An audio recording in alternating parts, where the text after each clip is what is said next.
გამარჯობა. ეთერშია სოლიდარობის სტუდია და გადაცემას გაუძღვები მე დავით ახვლედიანი. ჩვენ დღევანდელი სტუმრები გახლავთ თავისუფალი ტრიბუნის დამფუძნებელი პაატა აბულაძე და პარტია სოლიდარობა მშვიდობისთვის პოლიტსაბჭოს წევრი პოლიტოლოგი გიორგი ირემაძე. მოგესალმებით ბატონებო, მადლობა რომ ხართ დღეს ჩვენი სტუმრები. ბატონ პაატა, მოდით დავიწყოთ თქვენით, როგორ შეაფასებდით პრეზიდენტ ყაველაშვილის, მიხეილ ყაველაშვილის გამოსვლას გაეროში, ქართულ ენაზე გააკეთა მან განცხადება, თუმცა მისი სიტყვა არ მოეწონა აქაურ გლობალისტებს, აქ ადგილობრივ გლობალისტებს. პრინციპში ყაველაშვილის აქცენტები იყო სრულიად გასაგები, მან პირდაპირ თქვა რა სურს ქართულ ხალხს. ტყუილი ამაში არაფერი არ თქმულა, ეხლა მე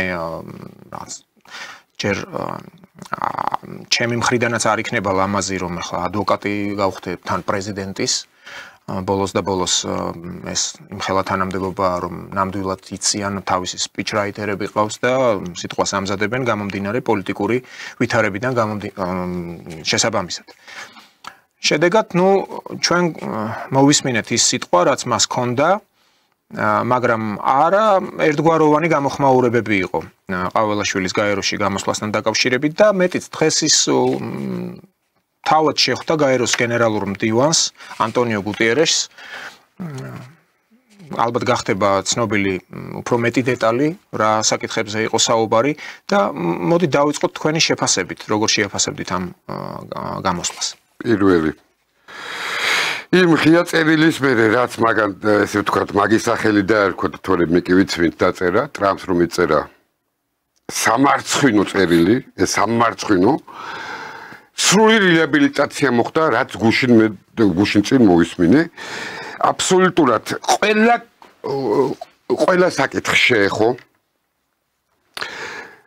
გასაგებენაზე აუხსნა კაცობრიობას ვინ არის საქართველოს რა ხალხი ცხოვრობს, რა ისტორიის მატარებლები არიან. ოკუპირებულ ტერიტორიებს პირდაპირ დაარქვა მისი სახელი.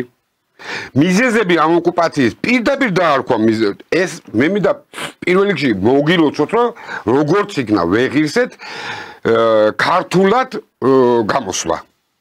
ეხლა ვიღაცა ვიცი, ეხლა მომაძაღლები გამოარდებიან და იტყვიან, ინგლისური არ იცოდა.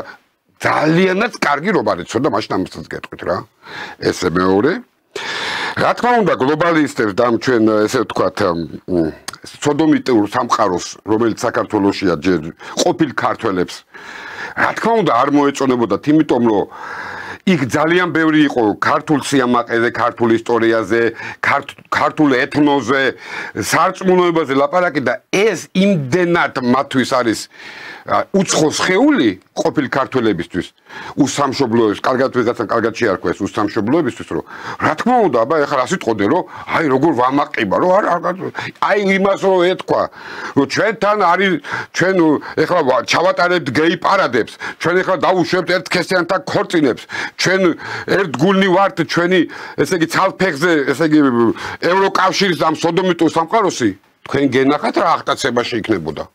მაგრამ ჩვეულებრივი შრომელი, მორწმუნე ქართველისთვის, რა ვიცი, მე მგონი რომ ძალიან დელიკატურად, ძალიან გასაგებენაზე აუხსნა ჩემი შეფასება არის, რომ არა იმიტომ რომ ჩვენ მაგაცები ვართ და რაღაცა, როცა გასაბრაზებელი იყო, გამოვარდი და რა ვიცი, გავიგიჟე თავი, მაგრამ ეხლა რაც უყურე, აი არ ვიცი 41 პლუსით უწერ. ძალიან კარგი იყო ძალიან ესე იგი ნორმალნა როგორც იტყვიან აი ესე იყო მაგრამ მან უფრო თუ მარტო ყაველაშვილის იმით შემოვიფარგლებით დადებითად ვაფასებ და თუ კიდე სხვა განსხვავებით იმ გლობალისტი ლიდერებისგან რაებს ლაპარაკობდნენ ღმერთო ჩემო რაებს ლაპარაკობდნენ ესე იგიო აი რა ხა ლიფტი არ მუშაობს ის ფლორი არ რა გაეროში კი ასე მეგონა სადღაც შრომელთა კრებაზია ვიღაცა დირექტორი მოსული და რაღაცა სწავლებს რა რაც შეეხება ყაველაშვილს დადებითად დარწმუნებული ვარ ჩემი ოპოზიციური პარტიის წარმომადგენელიც ალბათ ანალოგიურად უყურებს აქვე ბარემ მკითხავთ თქვენს ამავე დარბაზში ჩვენ მოვისმინეთ უკრაინის ზელენსკის, რა ვიცი, პრეზიდენტი, ქვია, კი ბატონო, ვადა კი გასული აქვს. რამდენად ლეგიტიმურია ეს კიდე თავიანთი საფიქრალია, თავად უკრებმა გადაწყვიტონ სურთ თუ არა, თვითონ თქვა რომ აღარ იყრის კენჭს რაღაც პირობების შესრულების შემდეგ, მაგრამ ეს კაცი კვლავ ახსენებს საქართველოს და არც თუ ისე კარგ კონტექსტში იგულისხმა რომ ახლა ამჟამად საქართველოს დასავლეთი დაკარგა და იმის მაგივრად რომ მართლაც თავის ქვეყანას მიხედოს რა მდგომარეობაშიც არის კვლავ გადმოგწვდა. აი თქვენ რა სიტყოდით ამასთან დაკავშირებით? კიდევ ერთხელ მოგესალმებით, მივესალმები პატივცემულ მაყურებელს. ესე იგი, დღეისათვის ზოგადად დასავლეთში და კერძოდ უკრაინა მით უმეტეს ისეთი კრიზისში არის, რომ საკუთარი პრობლემებით უნდა იყოს დაკავებული და ამ დროს ისინი იცლიან საქართველოსთვის და ასეთ ხისტ განცხადებებს აკეთებენ. ესე იგი, დღეისათვის უკრაინის ბიუჯეტი დაახლოებით არის 95 მილიარდი დოლარი და 19 მილიარდი დოლარი აქვს დეფიციტი. ანუ არ არის საკმარისი თანხა იმისათვის, რომ ელემენტარულად ხელფასები გასცენ და ფრონტის ხაზის დახმარებაზე საერთოდ ზედმეტია ლაპარაკი. ასევე ბოლო რამდენიმე თვის განმავლობაში წინა პერიოდთან შედარებით უკრაინაში სამხედრო სადაც საომარი მოქმედებები მიდის, სამხედროების სიკვდილიანობა სამჯერ არის გაზრდილი. და მიუხედავად ამისა, ზელენსკის ახსოვს საქართველოსთან დაკავშირებით მოვლენები და ეს გასაგებიც არის იქიდან გამომდინარე, რომ ესე იგი მათი ეს ტერორისტული ოპერაცია, რაც რამდენიმე დღის უпростоრედ წინა კვირას საქართველოს მხრიდან სამართალდამცავებმა აღკვეთეს ეს ტერორისტული აქტი და გამოვლინდა, რომ ესე იგი უკრაინის სპეცსამსახურები იყვნენ დამკვეთები და ჩართულები და ანუ იქ მათ გამოაგზავნეს აი ეს ასაფეთქებელი ნივთიერება გექსოგენი, რომელიც თბილისში, ესე ვთქვათ, ერთ-ერთი ვერსიით თბილისშიც შესაძლებელია ამზადებდნენ ტერორისტულ აქტს და აქედან გამომდინარე ზელენსკი ეთყობა ეს არ ესიამოვნა და აქედან გამომდინარე აკეთებს ხისტ განცხადებებს საქართველოსთან დაკავშირებით.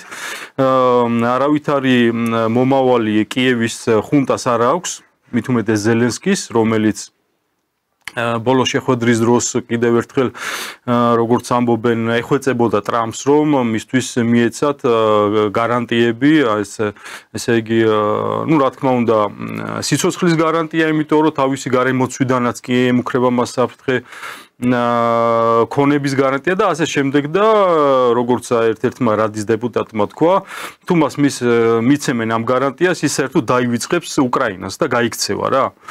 და ამაზეა დამოკიდებული მისი პრეზიდენტობა. ამიტომ ზელენსკი არავითარი არც უკრაინელია, როგორც აი შინაგანად, როგორც მოქალაქე უკრაინისა, საერთოდ არ აინტერესებს უკრაინა, მით უმეტეს არც საქართველოს, მას აქვს პირადი ინტერესები და ასრულებს დასავლეთის დაკვეთას, კონკრეტულად ბრიტანელების დაკვეთას. იმიტომ ვამბობთ ამას, რომ ზუსტად ბრიტანული დაცვა ყავს მას და როგორც ცნობილია, რომელი დაცვაც ყავს, კონკრეტულ ეგრეთ წოდებულ პრეზიდენტს მარიონეტს, მათი იმ ქვეყნის გავლენა არის ამ კონკრეტულ პრეზიდენტზე. ამიტომ ზელენსკისთან დაკავშირებით ყველაფერი გასაგები არის და საქართველოში უნდა დასრულდეს იმის ასე ვთქვათ იმპოზიციის გამოვლინება, რომ ვინც უჭერს ასე ვთქვათ უკრაინის დღევანდელ ფაშისტურ ხელისუფლებას მხარს, ეს ყველაფერი უნდა დასრულდეს. Patron David, შეიძლება ვკითხო? კი ბატონო. აი, გიორგი, მაინტერესებს. სუფთა პრაგმატული მოსაზრებით გეკითხები. რაც მაგან განაცხადა, რომ საქართველოს დავკარგეო? ეგ ცუდი განცხადება იყო თუ სიმართლე იყო? ანუ მისი გაგებით დაკარგვა რას ნიშნავს? ესე იგი, მან ის ვერ ხედავს საქართველოს როგორც მოკავშირეს და რომელიც იმ ქვეყანას, რომელიც მას დაეხმარება, ასე ვთქვათ, აი ამ სამხედრო ავანტიურაში, რაც უფრო გადავთარგმნოთ, ანუ ჩვენ საქართველოს ხელისუფლება და ქართველმა ხალხმა ავირჩიეთ მშვიდობა, განვითარება და შესაბამისად ვასალი ქვეყნის, რომელმაც დასავლური ქვეყნების დავალება შეასრულა და ქვეყანა გააუბედურა, წაშალა მიწისაგან პირისაგან, მე დათო ბატონო, ტყვეები რო არიან, მე გეტყვით ახლა ფას ტყვეების, რომლებსაც არ უნდა გაცვლის სიაში მოხვდნენ 2 მილიონი რუბლი. რა არის რომ სიაში არ მოხვდნენ გაცვლაზე? რო არ შეიტანონ გაცვლის სიაში 2 მილიონი რუბლი ხირს. მე არ გეუბნები ხა აზოს და იმებზე კაცო ოდიოზურ ფიგურებზე. უბრალოდ ისინი ამბობენ, აი ეგ დავჭიბით და სხვათა შორის მე რო ვიყავი მარიუპოლში ნახე ეს ბიჭი საავადმყოფოში მუშაობს ეს სანიტარად, ოღონდ არ გაცვალო ყველას, ოღონდ იქით არ გადამიშვათო. ესე იგი არის აი ესე. რაც შეეხება ზილნიკის გაცხადებას, ვეთანხმები ორივე ხედით. სოდომისტურმა სამყარომ საქართველოს დაკარგა. რა არის ტყუილი რა თქვა? რაც გეთანხმებით პატივსაცემლო კოკაინში. ჩვენ თქვენი სამყაროს წევრი არა ვართ. ჩვენ ვართ ტრადიციული ქრისტიანული სახელმწიფო 5000 წლის აქედან 3000 წელი გვაქვს სახელმწიფოებრიობა. თქვენ ისეთ გაჭრებული აღარ ეგ ხალხი და ამიტომ მე მანდ ცუც ვერაფერს ვერ ხედავ, სწორი განცხადება იყო და რატო გაბრაზდნენ ქართველები, მე არ ვიცი რატო. რამე ტყუილი თქვა? აი ეს მინუტა უბრალოდ ჩემი მაპატიეთ გაჩნია აი ვისი მხრიდან არაფერი პირდაპირ გაგებით თქვა იმ კაცმა ეს ქვეყანა ჩვენ დავკარგეთ ეს ქვეყანა არებმევა ომში ამ ქვეყანას ურჩევნია თავის ქვეყანა გადაარჩიოს ვიდრე ჩვენთან იყოს სწორია ნუ ის ალბათ გავიგე კრიტიკული თვალსაზრისით ვიცი რომ იმან და ნუ ჩვენ ისე გავიგეთ როგორც არა მე გავიგე ისე როგორც საქართველოს ჭირდება საქართველოს ჭირდება მოტივსო კი ბატონო, თქვენ ახლა ზელენსკი მოიხსენიეთ ამ კოკაინშიკად, მაგრამ როგორც ჩანს მარტო თქვენ არ ახართ და მედვედევი, დიმიტრი მედვედევი, რუსეთის ყოფილი პრეზიდენტი ამჟამად უშიშროების საბჭოს დივნის მოადგილეა, ამბობს, რომ კიეველმა ნარკომანმა განაცხადა, რომ კრემლში უნდა იცოდნენ, სად არის თავშესაფარი, რათა დაიმალონ. და ამაზე პასუხი ჰქონდა მედვედევს, რომ რუსეთს შეუძლია გამოიყენოს ისეთი იარაღი, რომლის წინაშე თავშესაფარიც ვერ დაგეხმარება. იქ კიევის ხელისუფლებას მოუწოდა. ნუ ხა ბრიტანელებისა ბატონო დავით ეგ ყველაფერი გადაბარებული და სხვათა შორის ამ ბრიტანელებზე მე უბრალოდ იმას გავაკეთე, იმიტომ რომ ძალიან დაიხვიეს ქართველებმა, არ იქაო, კაცო, მეტრეველიაო, იქაო, ეს ქართველიო, ბიჭო. არ არის ეგ ადამიანი ქართველი. მაგი და მამამისი და ბიძამისი იმდენად ფაშისტები იყვნენ, რომ თვითონ ფაშისტებმა მაგათ და მამამის თუ ბიძამის დაარქვეს მისნიკ, ანუ მეხორცეო. აი ფაშისტი რო შეწუხდება, წარმოგიდგენიათ რადონის მამაძაღლი უნდა იყო, რომ ფაშისტი შეწუხდა და მე წაგების მე ესენი გაიქცნენ და ქართული ვიღაცა იქ ქართველის გვარი აიღეს. საერთოდ არ აცხია მაგას ქართული. კარგით, ბატონ პალატა, მოდით ისევ თქვენ კითხავთ და გიორგისთანაც გადავალ. რადგან ასეა, ახლა ირაკლი კობახიძე, პრემიერ-მინისტრი, საქართველოს პრემიერ-მინისტრი ამბობს ამ ელჩებს, ელჩების სკანდალი შეიძლება ეწოდოს, დაბარებულები იყვნენ გერმანიის ელჩი საგარეო საქმეთა სამინისტროში, მე კობახიძის ადმინისტრაციის უფროსის დონეზე გამართეს მასთან შეხვედრა, რაც თვალნათლივ იფიქრებს იმაზე, რომ თავად კობახიძე არ შეხვდა მას. ხო. და ბრიტანეთის ელჩი აგრეთვე. მაგრამ მეორე მხრივ გასულ კვირას ბაქოში იყო მსოფლიო დაზვერვის შეფების სამიტი იყო და გავრცელდა ფოტო, სადაც ახლა დანიშნული ჩვენი უშიშროების უსაფრთხოების სამსახურის ხელმძღვანელი მამუკა მდინარაძე არც მეტი არც ნაკლები ზის სწორედ აი თქვენს მიერ ნახსენებ ბლეიზ მეტრეველთან, ანუ Mi6-ის ხელმძღვანელთან. აი აქ რა რებუსთან გვაქვს საქმე, ანუ ამოცანა რას გვეკითხება. თუ ვიბარებთ ჩვენ საგარეო საქმეთა სამინისტროში დიდი ბრიტანეთის ელჩს და ეს სხვა არაფერი თუ არა მისთვის ტვინის გამორეცხვაა, რომ ვენის კონვენციას არღვევენ და ერევიან უტიფრად უცხო ქვეყნის საშინაო საქმეებში, ანუ ელჩს არა აქვს ამის უფლებამოსილება, რომ ცხვირი ჩაყოს იმ ქვეყნის საქმეებში, სადაც ის იმყოფება.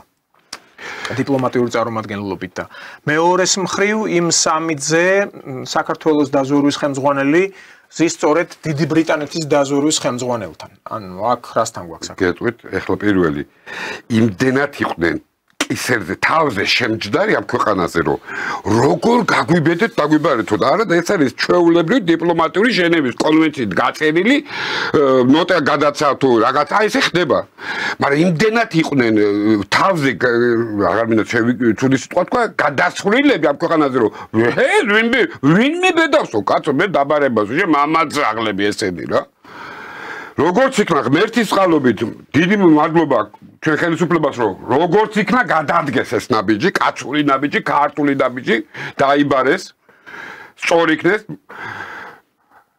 და რა ვიცი, იქ ალბათ შენიშვნას მისცეთ, რომ იქ რა იყო, ჩვენ არ ვიცით, მაგრამ რეაქცია უკვე სწორია. აი ეს მოგცა ჩვენ რომ ამბობენ ხოლმე, ეს მოგცა ესვეო ბატონო დავით. არ ყოფილიყო ესვეო დაწყებული, რა ის დაბარება და რის ესა კაცო. რა შეეხება ბატონი მამუკა დინარდეს იქ ყოფნას. ნუ იქ მარტო ეგ ბრიტანეთის ეს ქალია გოგო არიჯდა ეს მეტრეველი არ იყო სხვაებიც და კარგია რომ ეგ ტრადიციული სამყაროს ისინიც იყვნენ არაბეთიდან ყატარიდან მოკლედ რომ ყველანი იყვნენ და ნუ მიწვეული იყო და ახლა მოუწევდა ან შეიძლება იყოს საუბარი მაგრამ ის რომ იქ რაღაცა აი თქვენი მე გადავინო უბრალოდ კონფერენცია იყო თუ რაღაცა ღონისძიება იყო და მე ესე უყურებ ან ყოველ შემთხვევაში ესე მინდა რომ დავიდა ხო მაგრამ რაც შეეხება პოზიციას ხელისუფლების მე მანახა აგერ დაბარებამ და მეორე ისეთმა ნაბიჯმა რომელიც ცოტა გონზე უნდა მოუყვალოთ ეს ელჩები. არ არის ეს ქვეყანა თქვენი აქ საჯიჯგნი. და აქ რო ამზადებენ აქ 4-ისთვის და აქ ეხლა რომ დაიწყეს ის რა ქვია ეთნო თქვენ დაუკვირდით ეს ორი კვირა როგორ მე ყველას ჯან იცით რა აი რაღაც სუდად მენიშნა რა. ერთი კვირა სოდომიტური ტელევიზიები არ მინდა ეროვნება დავასახელო იმ ჩვენ ძმების, მაგრამ რატომღაც აი ქართველებმა ეს შეზღუდეს ესაო ქართველებმა იმ ესე მოკლედ პირდაპირ აზერბაიჯანელები ჩემი ყველაზე ახლო ესე ხალხი ჩვენი ქართველების რომელიც არაზრუს ქართველებისთვის ძურგში დანარჩა უტყედა ტყუილა აქ იმედი ბრიტანელებს რომ ჩვენი აზერბაიჯანელი ძმები აქ რაღაცას შეუსრულებენ და თუ ვიღაცა გამოჩნდება იქა თვითონ აზერბაიჯანელები ასრულებენ კუდის ქვათ. ამაში დარწმუნებული ვარ 100%-იანი. აი მაგის მერე რაც ეს კომპანია დაიწყეს ამ მამაძაღლება ბრიტანული კომპანია რატომღაც აი გუშინ ცუდად მენიშნა ამ ვილსონისა და ალიევის შეხვედრა გაეროში.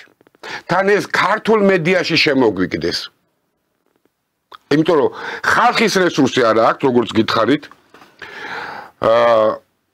თელი პოლიტმაგისე თუ ეს სოდომიტური ლიდერები თავს სპეციალად აჭერინებენ თუმცა მე რომ მაგათ ადგილზე ვიყო მეც ესე გავაკეთებდი იმიტომ რომ ხალხს ვპირდები და ვერ აკეთებ მოდი რა წავალ ციხეში კაცო აპრავდანია მაინც მექნება რომ აი რა დამიჭირა კაცო კობახიდებ დამიჭირა და აი რაღაცა ვიწუწუნებ რა აი ეს უფრო საშიშია ანუ თქვენ გინდათ თქვათ რომ ეთნიკურ აზერბაიჯანელებს რომლებიც თითქმის 9 მილიონია საქართველოში ნუ 300,000 საჭარბებს მათ რომელიც ჩემთან ბატალიონში მსახურობდნენ და სიცხლე აქვს მაგ ბიჭებს დაღვილი ჩვენ საქართველოს გულისთვის ბრიტანეთის დახმარებით შეიძლება ეს ადამიანები დაგეშონ ჩვენს წინააღმდეგ კი არის მაგის ცელობა დაუკვირდით კადრებს TV პირველის გასაგები მამაძაღლები ესენი ასეთ იმდენად ზულთ ეს ქვეყანა ყველაფერზე მიდიან ქვაქვაზე ნუ დაჩნილა ამ ქვეყანაში კაცო ქვაქვაზე კაცო ერთიანად გამწნახა თელი ქართველებიო კაცო ყველაფერი დაინგრესო კაცო რომ ნახეს რომ თავისი ეს ვერ 3 წლის განმავლობაში ვერაფერი ვერ გააკეთეს გადავიდნენ უკვე ეთნო კონფლიქტზე მე ველოდები კიდე რაღაც პროვოკაციებს იქიდან მე დაწუნებული რაღაც სპეცსამსახურე ხა ისეთი კაცი მოვიდა ხელმძღვანელობა იქა რომ ალბათ მიიღებენ ზომებს მაგაზე. გასაგებია, კარგით, ნუ ეს ცალკეული ესეთი მომენტია და გიორგი თქვენთან გადმოვალ კვლავ მიუბრუნდეთ ამ გაეროში გამოსვლას. ბევრი ქვეყნის წარმომადგენელი იმყოფებოდა, სიტყვითაც გამოვიდნენ, მაგრამ რაც ყველაზე მთავარია ახლა ეს გეოპოლიტიკური ვითარება, საერთოდ ამ უკრაინის ომით გამოწვეული მდგომარეობა, ნუ ყველას დარდი აქვთ და უნდათ ამ ომის დასრულება, მაგრამ არ იციან როგორ დაასრულონ. თან აღვივებენ ერთი ხელით და რიტორიკა კვლავ შეინიშნება, რომ იცვლება ვაშინგტონის მხრიდან, ამერიკის შეერთებული შტატების მხრიდან. ტრამპი კვლავ იწყებს რუსეთის წინააღმდეგ მწვავე განცხადებების კეთებას და უკვე მას არ ჩამორჩება ეს ვიცე-პრეზიდენტი ჯეი დი ვენსი. ახლა ტრამპმა მაგალითად თქვა, რომ საერთოდ რუსეთის ეკონომიკაო ჯოჯოხეთში მიდისოდა კი, მაგრამ რით ვერ წავიდა ეს SWO რო იწყებოდა და ეს ომი რო იწყებოდა უკრაინაში, სწორედ იმიტომ იქნა გაღვივებული ანგლოსაქსების მხრიდან, რომ რუსეთის ეკონომიკა ჩამოშლილიყო. ეხლა ძალიან საინტერესო რაღაც უნდა ვთქვა, ცოტა შეიძლება ვიღაცას შეიძლება მაყურებელს მოეჩვენოს ეს ცოტა კომიკურად, მაგრამ ტრამპმა დღეს თუ გუშინ განაცხადა, რომ ესე იგი 50%-ით ზრდის ტარიფს ავეჯზე. ანუ აი ტრამპ ესე იგი ზესახელმწიფოს პრეზიდენტი რო გამოდის და ესე იგი ესე დაწვრილმანდება, ხო? ნუ მისი საქმე არ არის კარგად რა. და ესე იგი ეხლა რატო არ არის მის საქმე კარგად? ესე იგი შეერთებული შტატების საგარეო ვალი არის გადააჭარბა უკვე 35 ტრილიონს, ნუ ამაზე ჩვენ ვთქვით, ეს არის და უფრო მეტი ვიდრე 110% მთლიანი შიდა პროდუქტისა და ყოველწლიურად მხოლოდ პროცენტი რო დაფარონ, არა ძირი საგარეო ვალის, არამედ მხოლოდ პროცენტი 1.2 ტრილიონი ჭირდებათ, რომ კიდე ახალი ვალი აიღონ. ერთი კვირის წინ დაახლოებით ტრამპის ასე ვთქვათ ბრძოლა ფედერალურ სარეზერვო სისტემით იმით დამთავრდა, რომ FRS-მა დაწია საპროცენტო განაკვეთი 25 პუნქტით. ანუ იყო 4.5 და ეხლა არის 4.25. ნუ ეს ალბათ უკავშირდება იმასაც, რომ ლონდონში მის ვიზიტს იქ იყო მოლაპარაკება, როგორც ამბობენ, იმასთან დაკავშირებით, რომ ასე ვთქვათ, ლონდონის ბიუროკრატია ჩაეხსნას ფედერალურ სარეზერვო სისტემას. ნუ ცნობილი ფაქტი არის, რომ ისინი მონაწილეობდნენ დოლარის სისტემის ფორმირებაში და ისინი რომ ჩაეხსნან და ასე ვთქვათ, ტრამპს ჰქონდეს სრული კონტროლი ეროვნულ ბანკზე, როგორც ჩვენ თulit ეროვნულ ბანკს, იქაც ასევე არის ფედერალური სარეზერვო სისტემა. და ამაზე მიდის ბრძოლა ტრამპსა და ეგრეთ წოდებულ deep state შორის და ესე იგი ტრამპს ძალიან სუსტი პოზიციები აქვს, ესე იგი პირდაპირ უკვე ცხელფაზაში არის გადასული. იგივე იმ ცხონებული კონსერვატორის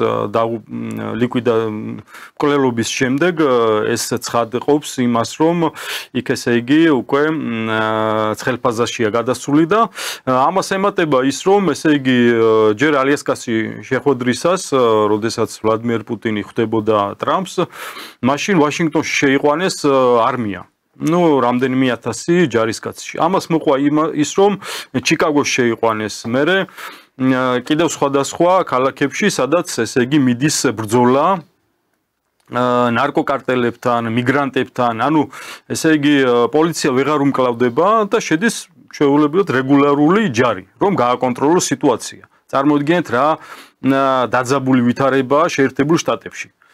ამას ემატება ის, რომ ევროპასთანაც არ აქვს ძალიან დაძაბული სიტუაცია აქვს, ასევე რა თქმა უნდა ჩინეთთანაც, რომელთანაც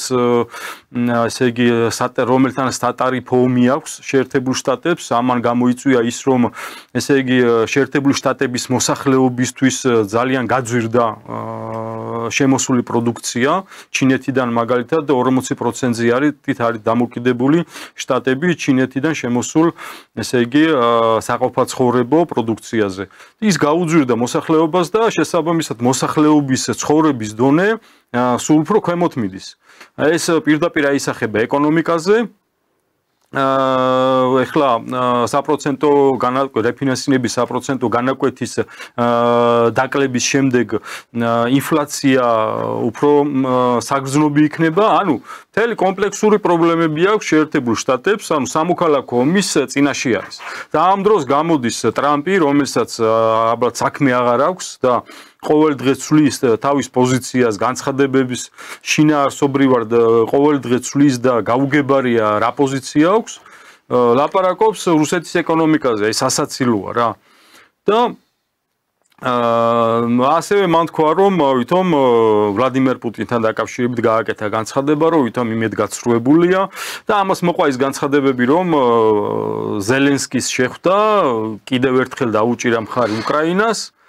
ანუ საერთოდ რადიკალურად შეცვალა პოზიცია რა და წარმატება უსურვა და რაღაც და ასე შემდეგ რა უხვდებით ხო რა პოზიცია აქვს დღეს ტრამპს თუ მას ქონდა სამშვიდობო ასე ვთქვათ მშვიდობის მომხრე იყო დღეს არის პირიქით კონფლიქტის ესკალაციის მომხრე აქედან გამომდინარე იცვლება სიტუაცია რა თქმა უნდა ახლა რუსეთის პასუხი იქნება ერთადერთი რომ წარმატება ფრონტის ხაზზე და როგორც აი ვეცნობი ხოლმე ინფორმაციას ექსპერტები დეპუტატები და ასე შემდეგ უნდა მოხდეს ასევე სხვა რეგიონებში არის განწყობა მათ შორის ოდესაში, ნიკოლაევში და სხვა ხარკოვში და ასე შემდეგ რომ იქაც ჩატარდეს რეფერენდუმი და შეუერთდნენ რუსეთის ფედერაციას და იქ არსებულ მოსახლეობა ამით გადაირჩინოს თავი კიევის ფაშისტური ხუნტისგან. გიორგი 80 წლის რო იქნები შედა ერთი უდაკ ნახო როგორი რა გინდა დაბერდე ეს კაცი თავისას ლაპარაკობს სხვათაშორის მაგი რო ხო ტრამპი რა გინო 80 წლის კაცია გაანებეთ თავი სხვათაშორის მაგი რო თქვა დღევანდელი დამთავრება გადახედე გამოვარდა ტრამპი და თუ უკრაინაო ეხლა ვერ დაიბრუნებსო 50 100 წლის მერე მაინც დაიბრუნებს მაქსას ვარსო გამოვარდა ზელენსკი და ჩვენ ვიბრძოლებთ რომ 50 წლის მერე მაინც აგერ ეხლა იყო ეს განცხადება ანუ ყველა ხვდებით ბატონო დავით რომ ნუ ძალიან არასერიოზული სამყარო გახდა ეს უკვე აი არ ვიცი რა ხო უხურებთ გამოსვლებს ხო ნუ ეს არის ელექტორატზე გათვლილი განცხადება შეიძლება გაცარეთ კი ბატონო თუ 50 მილიონიანი ქვეყნიდან 10-20 მილიონამდე ჩამოვიდა უკრაინელები ხო თუ 18 მილიონი დარჩა ანუ 2/3 გავიდა ქვეყნიდან ომის შედეგად პლუს ამას გაურკვეველია ის მდგომარეობა საბოლოო ჯამში რა კონფიგურაციით ჩამოყალიბდება ეს ქვეყანა ნუ დაშლის პირასაა ფაქტია თუ კიდე არ დაიშალა რამდენიმე ნაწილად აქეთ ამერიკელები ამბობენ რომ აუცილებლად უკრაინელები დაიბრუნებენ და 91 წლის საზღვრამდე გავლენო ანუ ყირიმსაც იბრუნებენ როგორც ჩანს რაც პრინციპში გამორიცხულია ყველანაირი ესეთი ალგორითმით უბრალოდ ფიზიკურად შეუძლებელია ყირიმის დაბრუნება მთელი ნატო რო თავზე და თავს დაესხას ალბათ ნუ რუსეთი უკვე სხვანაირად ჩაერთვება აქ რასაც არაერთხელ ამბობენ სტრატეგიული და ესეთი ეგზისტენციალური მნიშვნელობა აქვს თავად რუსებისთვის ყირიმს ну შესაბამისად ეს არის გათვლილი ისევ და ისევ შიდა ელექტორატზე როგორც ჩანს მართლაც უკვე რეიტინგების თემა არის ხო ტრამპი გვახსოვს ჩვენ რომ მოდიოდა ჯერ 24 საათში ასრულებდა ომს შემდეგ 100 დღეში ასრულებდა ომს რამდენიმე თარიღი ქონდა დასახელებული და წინ ვერანაირად ვერ წაიწია. ჩემზე ბედნიერი კაცი არის. კანადას იერთებდა, გრენლანდიას და ასე შემდეგ. ეს ყველაფერი მოქმედებს რეიტინგ და მინდა გითხრათ რომ რუსეთში მაგალითად დღეს იყო რუსულ მედიაში. წინა კვირასთან შედარებით პუტინის რეიტინგმა 1%-ით მოიმატა. ეხლა ეს 1% შესაძლოა ესე ჩანს რომ ძალიან მცირეა, მაგრამ 91% იყო მხარდამჭერთა რიცხვია ეს შემთხვევით გამოკითხულთა და ეხლა არის 82%. კი, შოსის მერე მოხდა ეგა. ხო, ну აი ესეთი მდგომარეობაა რეალურად. ორი ბანაკი არის დაპირისპირებული, ანუ ანგლოსაქსების და ეს რუსული სამყარო. სხვათაშორის ბატონო დავით ვლადიმერ პუტინმა რამდენიმე დღის წინ გააკეთა ძალიან მნიშვნელოვანი განცხადება ბირთვულ იარაღის არ გავრცელებასთან დაკავშირებით და სოციალებში მეც გავაზიარე ეს ინფორმაცია. ну რუსულად ითვლება DSNV. ანუ აი ნაწილობრივ წავიკითხავ აი ამ ნაწილს ამ განცხადებისა დასავლეთის მხრიდან გადადგმული ნაბიჯების შედეგად დემონტაჟი მოხდა რუსულ ASHS-ს შეთანხმებების ბირთვულ სტრატეგიული იარაღის კონტროლზე. ბოლო შეთანხმება 2010 წელს შედგა ეს DSNV ანუ SNV-3 რუსეთის და ASHS-ს შორის სტრატეგიული შეტევითი შეიარაღების შემცირებისა და შეზღუდვის ზომებთან დაკავშირებით ხელშეკრულება. ვადა რომელსაც ვადა გაზდის 2026 წლის 5 თებერვალს. ანუ ბოლო შეთანხმება ბირთვული იარაღის არ გავრცელებასთან დაკავშირებით შეწყვეტილია. რუსეთის მხარე სთავაზობს აი ამ ბირთვული, ასე ვთქვათ, ქვეყნებს, სადაც ბირთვული იარაღი არის, რომ შედგეს ახალი შეთანხმება და იქნეს კონტროლი აი ამ ბირთვული იარაღის არ გავრცელებასთან დაკავშირებით, იმიტომ რომ ნებისმიერ სახელმწიფოს, აი მაგალითად ახლა ავღანეთში, სიტყვაზე ვიძახი ავღანეთში ხო ვიცით ხო რა რეჟიმიც არის იქ და ესე იგი რომ მოინდომონ იყიდონ ვიღაც 10 მეცნიერი რომელსაც შეაქმნევინებენ ბირთვული იარაღს წარმოიდგინეთ ახლა ეკნებათ ბირთვული ისა დუბინკა ხო და ეს არის ძალიან სერიოზული ხიფათი არა მარტო რეგიონისთვის არამედ მსოფლიოსთვის და ამიტომ აქედან გამომდინარე ამ ხელშეკრულებას ვადა გაზდის მომავალ ანუ რამდენიმე თვეში და პირდაპირ თქვა ვლადიმერ პუტინმა რომ ეს უნდა გაგრძელდეს, იმიტომ რომ სხვა შემთხვევაში ეს იქნება ძალიან სერიოზული პრობლემების წინაშე აღმოჩნდებით. და აქვე ასევე რუსეთის პრეზიდენტმა ეს სხვა შეხვედრა იყო, ბელორუსის პრეზიდენტი ესწრებოდა იქ და სომხეთის პრეზიდენტიც, სადაც გაჟღერდა ძალიან საინტერესო ინფორმაცია იმასთან დაკავშირებით, რომ რუსეთში ხდება ატომური ენერგიის, ანუ მშვიდობიანი ატომს, რასაც ეძახიან, ამ ენერგიის განახლება სულ სხვა ეტაპზე, ანუ ახალ ეტაპზე გადასვლა, რაც ქვეყნისთვისაც და რეგიონისთვისაც წინ გადადგმული ნაბიჯი იქნება ენერგეტიკის გაუმჯობესებისთვის. ანუ სულ სხვა, ესე იგი, ენერგიის წყარო გაჩნდება რეგიონში. ანუ დღეს თუ არის სიტყვაზე ენერგეტიკული პრობლემები, სამომავლოდ ეს აღმოიფხვრება სრულად, ხო? ეს ძალიან მნიშვნელოვანი საკითხები არის და მე მინდა განვაცხადო, რომ ჩვენთვის მით უმეტეს ეხლა არის აუცილებელი სასიცოცხლოდ მნიშვნელოვანი რუსეთთან დიპლომატიური ანუ პირდაპირ დიალოგის დაწყება, დიპლომატიური ურთიერთობების აღდგენა და შემდეგ რა თქმა უნდა, რასაც ჩვენი პარტია აცხადებს რუსეთთან სამოკავშირეო ურთიერთობების აღდგენა, ისტორიული სამოკავშირეო ურთიერთობების აღდგენა. და რაც აი ესე იგი თავისუფალი ტრიბუნის დაარსების დროს კონფერენციაზე განვაცხადეთ და დაიწყო იქიდან სტარტი იმისა, რომ შევაგროვეთ ხელმოწერები და ესე იგი 150,000-ზე მეტი ხელმოწერა არის ამ დროისათვის და ეს იმას ნიშნავს, რომ მოსახლეობა არის, ასე ვთქვათ, მომხრე იმისა, რომ რუსეთთან აღდგეს დიპლომატიური, დაიწყოს პირდაპირ დიალოგი და რა თქმა უნდა, ამას უნდა მოყვეს დიპლომატიური ურთიერთობების აღდგენა. აქედან გამომდინარე, ესეთი რეალობა არის, დღეისათვის არის, ესე იგი, დასავლეთი, რომელიც აბსოლუტურად არაადეკვატური არის, აბსოლუტურად არაკონსტრუქციული და კონფლიქტის ესკალაციისკენ მიდიან რა, ესე იგი, უკრაინაში კონფლიქტის ესკალაცია ეხლა რუსული თვითმფრინავებისო, რომ გადმოიფრინონო და ჩამოვაგდოთო და იქ ტრამპის ეკითხებიან მის პოზიციას აი ესეთი სისულელეებში არიან და ჯერ ერთი როგორ უნდა ჩამოვაგდონ, მაგისთვის არავითარი საშუალება არ აქვს, ტრამპმა ისიც უთხრა, რომ პეტრიოტის ტიპის ანტისარაკეტო კომპლექსებსო ვეღარ მოგაწვდითო, იმიტომ რომ მე აღარ ამაქვსო. და იქ ზიან ბრიუსელში ეს რამდენიმე ქვეყნის სულელი ლიდერები და აი ესეთ უაზრო გეგმებს განიხილავენ, ხო და საქართველოს აქედან გამომდინარე აქვს მხოლოდ ერთი გზა, რომ რუსეთთან დაალაგოს ურთიერთობები და ერთხელ და სამუდამოდ გათავისუფლდეს დასავლეთის გავლენისგან. ნახეთ გიორგი, თქვენი პარტია იყო სწორედ ან სოლიდარობა მშვიდობისთვის, რომელმაც ერეკლე მეორის ძეგლთან გაავრცელა ეს მანიფესტი, ანუ აი სწორედ ამ საკითხზე, რომ რუსეთთან დიპლომატიური ურთიერთობები უნდა აღდგეს.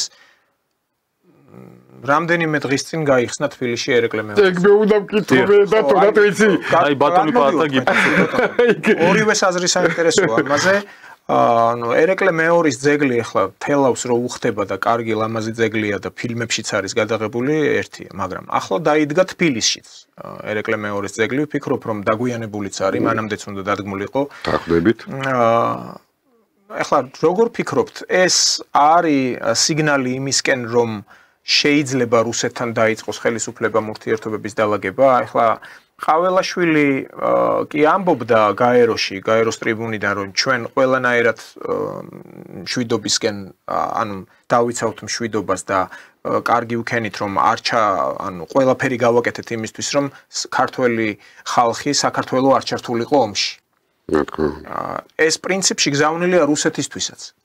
მაგრამ ნახეთ, ხომ არ არის ეს, ასე ვთქვათ, ისრების აქცენტების გადატანა, რომ აი კი ჩვენ დგამთ ერეკლე მეორის ძეგლს, მაგრამ იმავე გაეროში იყო საუბარი ამ ოკუპირებულ ტერიტორიებზე, მიმართვა, ესეთი უკვე ტრადიციული გახდა აფხაზი ძმები და აფხაზი და ოსი ძმები, როცა ამას საჭიროება მოითხოვს, მაგრამ დრომიდის თან, რომელიც ჩვენზე არ მუშაობს.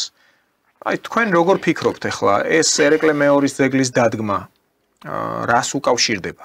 უბრალოდ ჩვენ არ უკარგავთ მას ღვაწლს სწორი გადაწყვეტილებებისთვის, სიგნალია რუსეთისთვის, მაგრამ მხოლოდ სიგნალი რას ნიშნავს? ანუ თუ არ დაიწყე ლაპარაკი მასთან, კიდე გავა 30 წელი და აი გიორგიმ თქვა, ზელენსკის და ტრამპის თქმის არ იყოს, რომ ოდესღაც 50 წლის მერე უკრაინა, რომელიც მოსახლეობისგან იქნება დაცლილი, თურმე დაიბრუნებს იმ დაკარგულ ტერიტორიებს. ჩვენთანაც ხო ანალოგიური მდგომარეობაა. დიდი რიცხვია მიგრაციის. კიდე გაეროსვე მონაცემებით არის იმის ალბათობა, რომ კიდე დატოვოს ქვეყანა საკმაოდ დიდმა ნაწილმა მოსახლეობის და ვინ გაიბრუნებს და რა რესურსით ამ აფხაზეთს და ოსეთს. ჩვენ გვაქვს ეს ავტონომიური ხელისუფლება, ანუ მთავრობა მოქმედებს, აფხაზეთის მთავრობა, თუმცა ამას წინათ სოციალურ გვერდშიც ვკითხულობდი, იქ ესეთი თარიღი იყო სოხუმში თვითმფრინავის ჩამოგდების თუ არ ვიცი რა თარიღი იყო და იქ ხელმძღვანელი პირი ხას უსვამს, რომ აი მაშინ ჩვენ ძმები, აფხაზები, ქართველები საერთო მტერმა დაგვაპირისპირა, ანუ ამ რიტორიკით თუ ამ მტერში უკვე გასაგებია, რომ რუსეთს გულისხმობ, მაშინ გამოდის, რომ შეგნებულად ფერ ხდება ეს პროცესი და ეს არ მოხდება და აი თქვენი აზრი არის საინტერესო ამაზე. ძალიან კაი კითხვა და აი მართლა კაი კითხვა. პირველი დავიწყებ იუმორით, მაგას რო ხსნიდნენ, იქ ადმინა სახელი გვარი თქვა, იმას უთხრეს, აქაო ერთი ძეგლით დაგვავიწყდაო, რა ძეგლიო და ერეკლეს გვერდზე რო დაგვედგა აბულად. არა, აბულაძის ძეგლი და ხელი ესე უნდა გაეკეთებინაო და ხომრობით რა თქმა უნდა, რაც შეეხება ამ ძეგლის გახსნას, პირველი არა ერეკლე მეფე არ იყო არც პრორუსი, არც იყო ჩვეულებრივი წმინდანი მეფე, მირონცხებული მეფე. იყო უაღრესად გეოპოლიტიკურად ჭკვიანი ადამიანი. სად გათვალა და სად როცა 800,000 მიხვედი, უკვე შენ მარტო ქვეყანას კი არა, ხალხსაც კარგავდით. და მან ეს ნაბიჯი გადადგა. და ეს არის ნიშანი იმისკენ, რომ აბა მოველით რუსებო, აბა ჩქარა ხაბა ჩაგეხუტებთ. არა, კაცო, ეგ მონა არავის არ უყვარს, კაცო. ქვეყნის ინტერესებს რაც ჭირდება და სტრატეგიული ინტერესებს რაც ჭირდება ამ ქვეყნის განვითარებას, გამთლიანებას. რუსეთი იქნება, რუსეთს დაველაპარაკები. ჩინელებს იქნება, ჩინელებს დაველაპარაკები. თორე ისე გამოდის, რომ ერეკლე მეფე გახდა პრორუსების ისა, რა ქვია, მეფე. არა კაცო, იმ კაცმა დღეს რო ქართულად ლაპარაკობდა პირჯვას ვიწერთ, ეს არის მეფე ერეკლის დამსახურება, კაცო. რა თქმა ამას მე ვილაპარაკე. ეს მეორე. რა თქმა უნდა ეს არ ესიამოვნებოდა მამაძაღლებს. რა თქმა ამას მე ვილაპარაკე. მაგათთვის აცხადებენ კიდევაც რომ მეფე ერეკლე იყო მოღალატე და მოკლედ როგორც ამბობენ. მაგრამ ხელისუფლებას აი რა თქვენ კითხვას ვით, აი ხლა ყველაზე ეს მინდოდა მე თქვა. მოუწოდებ ხელისუფლებას. პატივცემულო ხელისუფლება სახელისუფლებო ექსპერტებს მიუთითეთ. აკეთებენ ფაშისტურ რუსოფობიურ განცხადებას და მაგალითს მოგიყვანთ. გოგა ხაინდრავა ესეთი არ უკადრია, აი პირ წავარდნილ რუსოფობს. მეო მანქანით მივდიოდიო, შვილი მეჯდაო კაცო. ხო და ასეო რომ გადავიხედეო, შვილი გავაჩერდა შვილს ვეუბნებიო. ბაბუ, აი ის ხო ხედავო, რუსიო და ის აქედან უნდა აი ასეთი ტონაციით უნდა ამოძირკმო, გაიგეშე? როცა ესეთ რუსოფობიულ ფაშისტურ განცხადებებს აკეთებ ბატონო გოგა თელი ცხოვრება რომ ქართველების სისხლში გარეული ხელი თელი ცხოვრება ის ბავშვები და ამით ხელისუფლებას დანასურ ტყავს ზურგში მე კი ვიცი რატომაც აკეთებ მაგ განცხადებებს და რის მერე დაიწყე მაგ ესეთი განცხადებებით აკეთება იქ უარი გითხრეს და ამიტომ შენი დრო წავიდა რა ის ფულს ითხოვ ამიტომ ხელისუფლებას მოუწოდებ კაცო ესეთი იმიტომ რომ მარტო გოგა გაინდრევას ესეთი ფაშისტური განცხადებები კაცო იქაც უხსმენენ და იქაც უყურებენ არა როგორც სოდომისტების განცხადებას არამედ როგორც პროხელისუფლების ექსპერტის განცხადებას კაცო ნუურებთ ხალხს ტვინს და ნუურთხავთ ხელისუფლებას ზურგში დანა თქვენი ვითომ რაღაცეთ კაცო სუფთა რუსოფობი ესეთი რუსოფობი მე არ მინახია რა აი რუსთაველზე არ მინახია კაცო ესეთი რუსოფობი რატო გვაკელია უბედურება კიდე აქეთკენ მოუწოდეთ კაცო ესეთი რაღაცები ბატონო დავით რა თქვენ მკითხეთ რომ მეოლები ვაგვიანებთო მოდი და როცა შენი ექსპერტი რომელმაც უნდა გამოვიდეს და შენი საქციელი ხალხს აუხსნას ხო თვითონ გეულება კაცო რას აკეთებს ეს მე გეტყვის რომ ეს კაცო ის ყოფილა ისა ქვეყნის მოღალატეო აი ესეთი კატეგორია ხელისუფლებას მოუწოდებ ბიჭო შეარჩიეთ ხო არ გეულები რომ მე ხო არ გეულები მე მიყვანთ გასაგებია მე ორი შვილი მყავს და რაღაცა იქა და ყველამ გასაგებია კაცო ჯერ აწესი იყო ისე კარგად კი უპასუხა ხელისუფლებამ ის რომ მივარდა ტევ პირველი ჩემზე ბიჭო შვილი ყავსო კიო ახლა რო გითხრაო შვილთან არ წახვიდებეთ კი გიგზავნო წასვლასო იქნება ეს თუ არა ფაშისტური განცხადებაო კიო აბა ახლა როგორ ტრაბულადეს შვილების არ წახვიდეო კაცო ამიტომ უყურე მე ახლა თემიდან კი არ გადავდივარ კაცო წინ გველოდება ის რაც უნდა დაიწყოს ვერ ხედავთ რომ სამყარო ხა აღარ უნდა ბევრი კუდის კუჩული სამყარო გაიყო ესე მორწმუნე ხალხით მორწმუნე საზოგადოება და სოდომიტური საზოგადოება დონბასი აფხაზეთი ის ტერიტორია არაფერი კაცო ეს გადავიდნენ უკვე აღარც მალავენ თელი ევროპა თელი გადავიდა უბრალოდ ამერიკელებმა თქვენ უთხრეთ ერთი რამე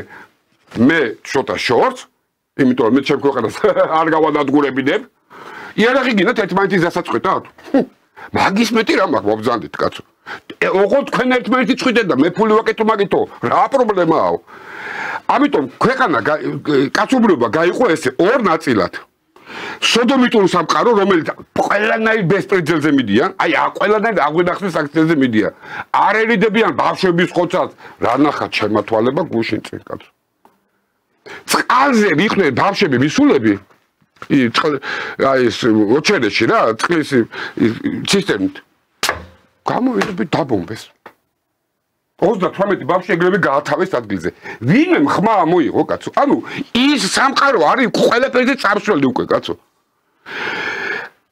ანუ ჩემსა და იმ სამყაროს შორის არის ცხელი ომი გაჩაღებული კაცო უკვე ამას კიდო კაი აქ რატო არ აქვს თვითონ აქ არ არის გადმოსული ეს ცხელი ომი იმიტომ რომ ჩვენ მაგათმა დაგკარგეს აი ზელენსკის სიტყვებს გავიმეორებ ვეთახმები კიდე ერთხელ ვეუბნები ჩვენ თქვენი სამყაროს წევრი არა ვარ ჩვენი ქვეყნის განადგურება და გაუბედურება ნამდვილად არ გვინდა რა ამიტომ აფხაზეთიც დაბრუნდება ხელისუფლებასაც მოუწოდებ ცოტა კაცრი ნაბიჯები თამამი ნაბიჯები უკვე ხედავთ რომ უკვე ღრუბელის იკრიბება კავკასიაში ნუ მოვიტყუებთ თავს იძაბება აქაც სიტუაცია იმიტომ კი არა რომ ვიღაცას კიდევ ერთხელ ვიღაცას საქართველოს ჯინი კი არა ის აი გინდა თუ არა ქართველს მინდა ჩული გაუკეთო არა კაცო გეოგრაფიულად დავართ ესე მოხდრილები ჩვენ შეგვიძლია წარმატებული ქვეყანა გავხდეთ და ეს იქნება აი ძალიან სწრაფად მოხდეს თუ სწორ ნაბიჯებს გადავდგათ და არ დავიწყებთ ჩვენი რეპუტაციის გაფრთხილებას სიცოცხლის ფასადაც რო დაგვიჯდეს ჩვენ ეს ხელისუფლება და ყველა ქართველი ახლა ვინც ავართ აქა პასუხისგებლები ვართ ისტორიის და რო არ დაბადებულა იმ თაობის წინაშე არავინ არ იტყვის იქა რომ აიცი რა ვერ გაიმართებთ და აიცი აი ლობჯარიას ან ბოკერდე და გამნახე გუში ბოკერიას გადაცემა ნახე ერთხელ აი ამის მერე გამაგებინ არ ვიცი გუშინ დამშოკა ბოკერია თან ესე კიდაღ თემიდან გადავედი მაგრამ ამის მერე რომ კიდე ვიღაცა მეტყვის მე რომ აი ახლა პირდაპირ განაცხადა ბოკერი ჩემი თვალებით უყურებით უსვინე ხელისუფლებაში რომ მოვალთო პოლიტიკურად და ფიზიკურად გაგანადგურებთო კაცო კი არ დამალა იმ კაცმა არა ამაში მე და ბოკერია სამყაროს გვაქვს გამოცხადებული ცხელი ომი უბრალოდ ჩვენ ტერიტორიაზე არ მიდის ეგა ღმერთის წყალობით და ხალხის და ხელისუფლების და პატრიარქის დამსახურებით თორე ეს кайხანია უკვე 3 წელი გადასულებივად ცხელ ომში კაცო ის სამყარო ცდილობს რომ რაც შეიძლება გააფართოვოს ამ ცხელი ფრონტის ხაზი სხვადასხვა კუთხეებში რომ რა არის რომ დაგსაქსოს რუსეთი, ჩინეთი და ჩვენ აქ ვდგევართ ამას ვიგებიებთ. ამიტომ ნუ ვათამაშებთ ერთ ადგილს. ნუ ვეთამაშებით ცეცხლს. ბატონო გოგა ხაინძრავა. ნუ ვეთამაშებით ცეცხლს.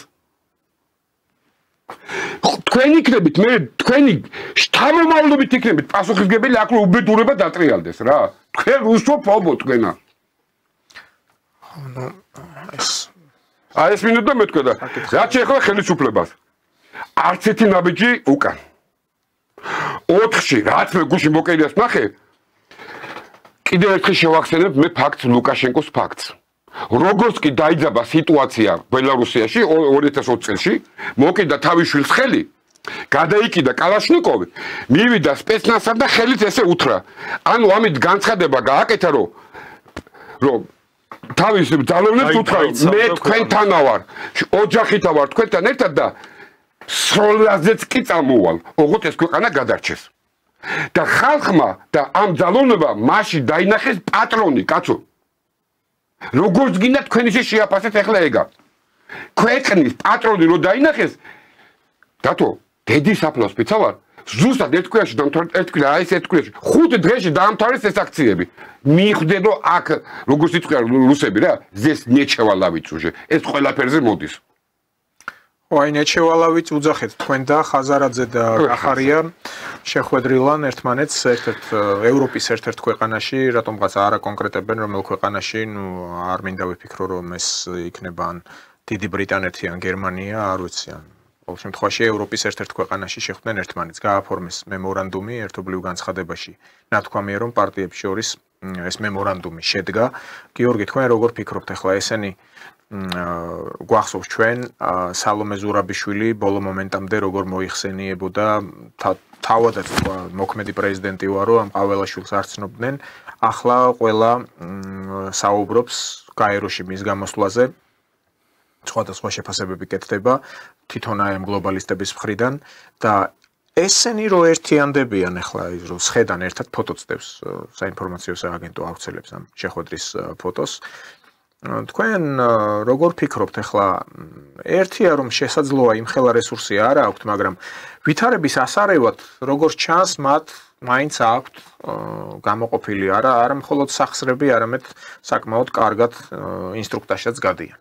ერთად სხედან და აგერ კმაყოფილი სახეებით მემორანდუმის გაფორმებაზე გააკეთებენ განცხადებას შედგა მემორანდუმი უბრალოდ აი მეცას გეტყვით რომ ესე იგი ნაცმოძრაობის თავმჯდომარე და ერთ-ერთი წევრი ან ბოკუჩავა და სანიკიძე რომლებიც სულ ცოტა ხნის წინ იყვნენ ვაშინგტონში იქ შეხვედრა ჰქონდათ ჯო უილსონთან ну მიიღეს ინსტრუქციები აშკარად და შემდეგ უკვე უშიშროების საბჭოს წარმომადგენლებთანაც ჰქონდათ შეხვედრა მე შემდეგ უკვე გერმანიაშიც ჰქონდათ და ამის შემდეგ აგერ რადიკალური ოპოზიციის ეგრეთ წოდებული ოპოზიციის ერთობლივი კანდიდატები ესე იგი ირაკლი კუპრაძე და ვიცემერობის კანდიდატი ალეკო ელისაშვილი აკეთებენ განცხადებას რომ გამარჯვების შემთხვევაში რა თქმა უნდა ახლა იმათ 0.0%-ის გამარჯვების შანსიც არ აქვს მაგრამ გამარჯვების შემთხვევაშიო თბილისის პარალიზებას მოახდენთო რა და 40,000 მოხელეს მომენტალურად დაითხოვენ დაიწყება არ ვიცი აქციები და ასე შემდეგ ანუ თბილისის პარალიზებას გეგმავენ რა ეს რადიკალური ოპოზიციის წარმომადგენლები და ანუ არც მალავენ გეგმას ხო და ეს იმას მიანიშნებს რომ ისინი მიმართული არიან იქითკენ რომ დაიწყონ ეს ასე ვთქვათ დესტრუქციული ეს ნაბიჯ მიყვნენ და დააქციონ ქვეყანა, ჩართონ ეგრეთ წოდებულ მეორე ფრონტში და გახსნა მეორე ფრონტი, როგორც ადრე იყო გაცხადებული, ხო, წლების წინ და პირდაპირ რაც ინსტრუქციებს ღებულობენ ვაშინგტონიდან, ლონდონიდან, რა ვიცი, სადაც აქვს შეხვედრები, პირდაპირ ამ გეგმებზე საუბრობენ რა, არც მალავენ ამას რა. და ძალიან ასე ვთქვათ, კარგი ტენდენციაა ის, რომ სახელმწიფოს აქვს პრინციპული პოზიცია და სამართალდამცავები მომენტალურად რეაგირებენ იმაზე, რაც აი განცხადებები კეთდება, იგივე ხაბეიშვილი იქნება ეს თუ სხვა ეგრეთ წოდებული უпростоრ რადიკალური ოპოზიციის წარმომადგენლები, უნდა იყვნენ იქ, სადაც მათი ადგილია, ხო? დაარღვია კანონი, უნდა იჯდეს იქ, სადაც ასე ვთქვათ, მოითხოვს კანონმდებლობა. და როცა ადამიანი, ასე ვთქვათ, ეგრეთ წოდებული პოლიტიკოსი პირდაპირ აცხადებს, რომ სახელმწიფო გადატრიალებას ამზადებს, ხო, ხაბეიშვილზე გულისხმობ და სხვებზე კიდე. უნდა მოხდეს ძალიან პრინციპული რეაგირება, ხო? სხვანაირად გამორიცხული არის აი ამ აკაცუკებთან და ასე ვთქვათ, დასავლეთის აგენტურასთან ბრძოლა. და იმედი არის, რომ არჩევნების ფონზე, არჩევნების შემდეგაც და ასე ვთქვათ, ალბათ ახალ წლამდე გაგრძელდება ეს ცდილობები სახელმწიფო გადატრიალებისა. ერიც და ბერიც საზოგადოება დადგება ერთად, ქართველი ერი და არ დაუშვებს კიდევ ერთ მცდელობას 2019 წლიდან მოყოლებული ცდილობენ მაიდანს, რაც გააკეთეს კიევში და ეხლაც იქნება ეს მცდელობები, მით უმეტეს ეხლა ის ტერორისტები, რომლებსაც ის გექსოგენი შემოქონდათ, ესეც ერთ-ერთი მაჩვენებელი ამის გარდა, აქციაზე ავტომატით დაიჭირეს, დააკავეს ადამიანი, ყვარელში მთელი არსენალი ამოიღეს. და ეს იმას ნიშნავს, რომ ის ჯო ვილსონი იქნება თუ ვინ იქნება, მათი სცენარით ამზადებენ რაღაც ასე ვთქვათ, სცენარს, ხო? და ეს უნდა იყოს, რა თქმა უნდა, სამართალდამცავები ჩვენ ხედავთ, რომ ძალიან აქტიურად მუშაობენ და აღკვეთავენ ამ ყველაფერს და ამას ჭირდება საზოგადოების კონსოლიდაცია და კიდევ ერთხელ, ასე ვთქვათ, უნდა აღკვეთოთ აი ეს დასავლეთის მხრიდან სახელმწიფო გადატრიალების მცდელობა. ესე პატრონ დავით როგორ მოგწოს? ესე იგივე რომ ვარო თუ მოვიგეთო მერობაშიო პირობას გაძლევთო. რაც გაკეთებულიაო ყველაფერს დავანგრევთო კაცო და ეს კაი ეს გიჟია, მაგრამ აი ხალხი რომ მაგას მასვიცებ და რო გააჩერებ და რატომ ეცი ხმა და რავი აი შეიპირდა რომ რაც გაკეთებულია უნდა დავანგრიო. ანუ გიჟები კაცო. აი მართლა გიჟები, რა მოტივითაც არ უნდა იყოს, რა გაკეთებული თუა, რატო აგრებ კაცო? არაო კაცო, ყველაფერს დავანგრებთ, ამის პირობას გაძლევთ. ხო, ის რომ წარმოვიდგინოთ უბრალოდ აი თეორიულად რომ წარმოვიდგინოთ, კარტ ბლანში რომ მიეცეთ ამათ და ამ ოპოზიციას გულისხმობ და მართლაც რაღაც შედეგის რო დადონ, მიაღწიონ აი რაღაც გამარჯვებას, რომელიც მათ წარმოუდგენიათ. ანუ უბრალოდ რიტორიკული კითხვა რო დავსვათ. ჩვენ ხო წარმოვიდგენთ, ხო წარმოგიდგენიათ რა ქაოსი დატრიალდება საქართველოს. გარდაუვალი ომია. კი, ეს იქნება რაღაც კატასტროფა. გარდაუვალი ყოველ მიზეზ გარეშე ომია. ხო, დაიწყება, ანუ პრინციპში შემიძლია ხაზი დავადო ხელი და დავიფიცო. კი, ეს იქნება ანუ ქაოსი, კვადრატში აღებული ენითაუხსნელი. ჯვარი გვეწოროს რა, ოიო, ნაფიქ. ძალიან ცუდი მდგომარეობა შეიძლება წარმოვიდგინოთ ქვეყანაში. შესაბამისად, ნუ ახლა არ ვიცი. პრინციპში საზოგადოების გადასაწყვეტია ყველას თავიანთი აზრი აქვს, ადამიანები, რომლებიც მივლენ ხმის მისაცემად, თავად გადაწყვეტენ, ვის უჭერენ მხარს და ჩვენთან ამ ხრივ სრული პლურალიზმია, დემოკრატია. ცოტა ძალიან დემოკრატობენ კიდე რა ჩვენები. მაგის დრო უკვე წავიდა რა მე მგონი. თავარია აქ გამორიცხული იყოს ყოველგვარი ეს ცდელობა ამ ვითარების არევის. ახლა თავად ოპოზიცია ალბათ დაიწყებს ლაპარაკს ამ გაყალბებაზე, პრინციპში რა ქვეყანაში ბოლო არჩევნები, რომლებიც ჩატარდა ეს ელექტრონული ფორმით, თავად ეუთო ოდირმაც კი თავიანთ დასკვნაში დაწერა რომ თქვენ გახსოვთ მე შემდგომ არჩევნების სხვა დანარჩენ მთელ რიგ ქვეყნებში სადაც ხელით ითვლიდნენ ბიულეტენებს არაერთ ქვეყანაში ცივილიზებულ ქვეყანაში ან ჩვენთან უფრო წინ არიან ამ ხრივ ეს ცენტრალური საარჩევნო კომისია ამ კუთხით რა ვიცი უფრო ეს ოდირმა ხუთი რა თქვა რო დაპატიჟა მათ თავრო მოდი ჩამოდიო წადი თქვენი გიჟები ხართო ბანდა ხარ ჩამოვიდებეო ნუ რავი გიჟები ხართ მან რა ხო თავად არჩევნების შემდეგ გამოხმაურებები იქნება საინტერესო რა თქმა უნდა ნუ მილოცვებიც იყო დღეს მამუკა ფიფიას გადაცემა ჰქონდა და პოდიშ გიხდი კი ბატონო არ ბრძანეთ ხო ის დიმიტრი პოლიკოვთან იყო ჩართვაზე და ეხლა მე მამუკას პოზიცია ისედაც ვიცით მაინტერესებდა თვითონ ჟურნალისტი ეგ ცოტა ისეთი ჟურნალისტია დონბასელია და ვიცნობ ხო და ისა რა ქვია ნუ რა ვიცი ღმერთო მე არ მომეჩვენა მე მგონი რომ კარგი ესე ვთქვათ რუსები დაწყნარდა ერთი რამით რომ ჯერათ რომ ამ ქვეყნიდან მათ საფრთხე აღარ ემუქრებათ და მამუკამაც ისე ტონკად ლამაზად იქ ცოტა ისეთი ცოტა პროვოცირებული კითხვებიც დაუშვათ რომ აი იქ გექსაგენზე იყო თუ რაღაცაზე იყო ლაპარაკი ხო და დიპლომატიურ ურთიერთობაზე აფხაზეთზე და მე ვფიქრობ რომ მე მაინტერესებდა უფრო ეს ფედერალური არხების ჟურნალისტების გასაგებია რომ იმათი რაც რედაქციო პოლიტიკა რაც არის და ღმერთის წყალობით მე კიდე ერთხელ ვამბობ რომ ამას რატომ მინდა ხაზი გავუსვარო ნუ მოვიტყუებთ ხალხო თავს ერთი მამუკა ფიფი არ უშველის კაცო იმ საქმეს ბიჭო აქ რო დაინახავენ რომ ბიჭო კაი გავიგე რომ იქ რუსთაველზე ესეთები ყრია კაცო ჩვენც იმდენი ყავს მაგისტანები რაც რუსთაველზე ყრია აგე პაჭკობით არიან რუსეთშიც კაცო მაგრამ ბიჭო ნორმალურ ხარს აკადემია აქ ჩამოვიდნენ საკმაოდ დიდი ნაწილი ძალიან ბევრი კი ბატონო არის ხო და აქ ბიჭო ხო არის კაცო ალტერნატივა აი ექსპერტები ხო ბიჭო პატარა გაუწიეთ ანგარიში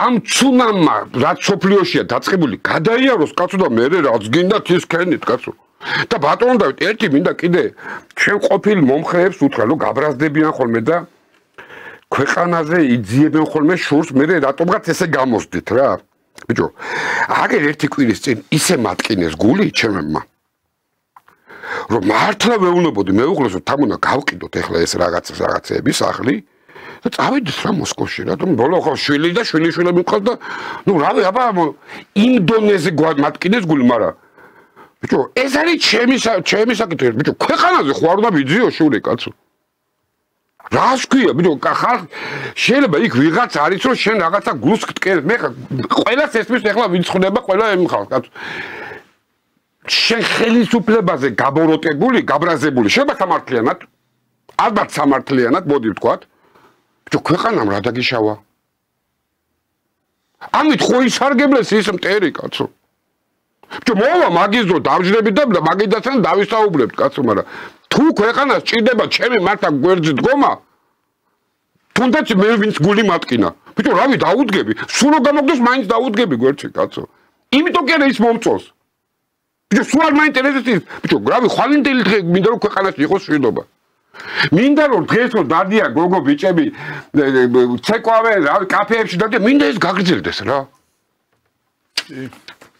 რა არის ამაში ცუდი ის დროც მოვა კაცო ყველა მაგრამ მოდი ჯერ გამოვიდეთ რა ამ მაპატიე და ჯერ არ დაწყებულა და უნდა დაიწყოს და დაიწყება გეუნებით გაძლევ პირობას აი გაეროსოსიაზე ერთი საინტერესო მომენტი იყო მაკა ბოჭოროშვილი შეხვდა ბელარუსის რესპუბლიკის საგარეო საქმეთა მინისტრ მაქსიმ რიჟკოვს და ეს რა თქმა უნდა ძალიან საინტერესო ფაქტი მოხდა და ჩვენი პარტიის ლიდერმა მამუკა ფიფიამაც პოზიტიურად შეაფასა ეს იქიდან გამომდინარე რომ ესე იგი როდესაც საქართველოს საგარეო საქმეთა მინისტრი ხდება რუსეთის საგარეო საქმეთა მინისტრი იქ დიდი ალბათობით ქართულ-რუსული ურთიერთობების მომენტებიც იქნება განხილული და შესაძლოა ეს იყოს კიდევ ერთი ნაბიჯი იმ ხო ეს ჯერ არ მომხდარა ბელორუსის საგარეო საქმეთა თავის კოლეგას და ეს შეიძლება გადაწყვეტილება როგორი იქნება იმ ხრივ იყოს ასე ვთქვათ გადადგმული ნაბიჯი რომ შესაძლოა დაიწყოს უკვე საუბრები და განხილვა იმისა რომ საქართველოსა და რუსეთს შორის ოფიციალურ დონეზე მოხდეს შეხვედრა და პირდაპირი დიალოგი და ძალიან ასე ვთქვათ პოზიტიური მომენტი იყო ეს და მისასალმებელია და ჩვენ ველოდებით ზუსტად აი ამ პროცესს რომ დაიწყოს პირდაპირი დიალოგთან დაკავშირებით ეს კონკრეტული ნაბიჯები გადაიდგას. კი ბატონო, მადლობა გადაცემაში სტუმრობისთვის. მე მაყურებელს შევახსენებ იყვნენ თავისუფალი ტრიბუნის დამფუძნებელი პაატა აბულაძე და პარტია სოლიდარობა მშვიდობისთვის პოლიტსაბჭოს წევრი პოლიტოლოგი გიორგი ირემაძე. ჩვენ შევხვდებით უკვე მომდევნო 4 შაბათს. მადლობა ყურადღებისთვის, ნახვამდის. მადლობა. ყველაფერი კარგად იქნება, ხალხო არ ინერვიულობთ.